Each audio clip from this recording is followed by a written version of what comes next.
was India ever ready for indigenization and in avionics at that point? The idea was that let's try something that's tough. The rising power of the graph of Bharat today. Technology, business acumen, marketing, I think a wonderful combination. I think really welcome. I think we in Bharat should be really happy for people like you, with people like you. India ever ready for indigenization and in avionics at that point? Did you run into clearance issues, license Raj type things? And where are we now at this point in time with clearances and government mandates and so on and so forth? So definitely when we started off, it was just the concept that we should make in India, and I was also working, part-time on this, and then it became full-time. I was working in corporate before that. The idea was that let's try something that's tough. Let's see how it works. It was not really at that time when we started off, we didn't have a commercial angle to it. I was a tech guy. So you know how tech guys think. We first look at the technology and then we figure out, oh, there's something called commercial. So that happened to me around 2016-17. That's when I got in, certain people who have experience like Sai Patlabiram, our MD. And recently we have a CEO also who had joined. So yes. So when we started off, it was tough. I mean, it was that you couldn't, certain sensors were licensed. So, we had to make do with regular commercial grade sensors. So the accuracies, then actually that was a blessing in disguise because it taught us how to improve our software filtering capabilities and all these kind of things. Of course, after that, that aspect resolved, and now specifically in today's context, the push for indigenization is very strong, thankfully.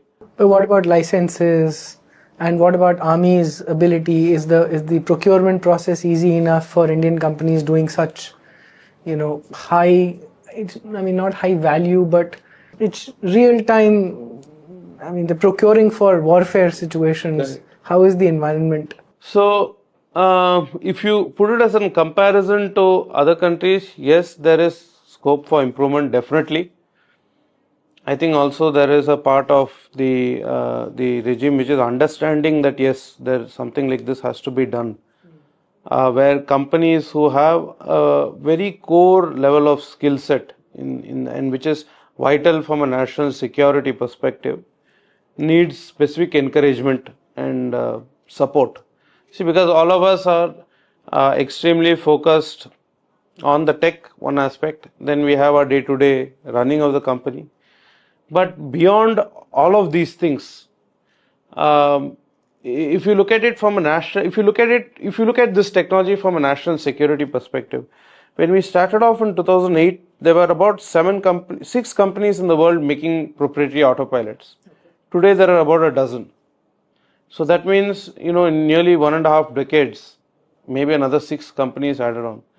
So that means the technology has a certain intrinsic value, which is quite quantified in this nature. And we are seeing it because of the fact that, things that we were not even associated with, weapons and all these kind of things, people are asking us to pitch in and solve those solutions. So there is some amount of encouragement which has got, but I feel it has to be a lot more holistic, lot more integrated. These companies like ours who have taken time, developed very core technology, need to be encouraged further by the government in terms of procurement or even in terms of support. Like for example, we have SCOMET regulations for exports, which takes about, in the current day, previously it used to take about 2 years to get an approval, now it takes 3 months.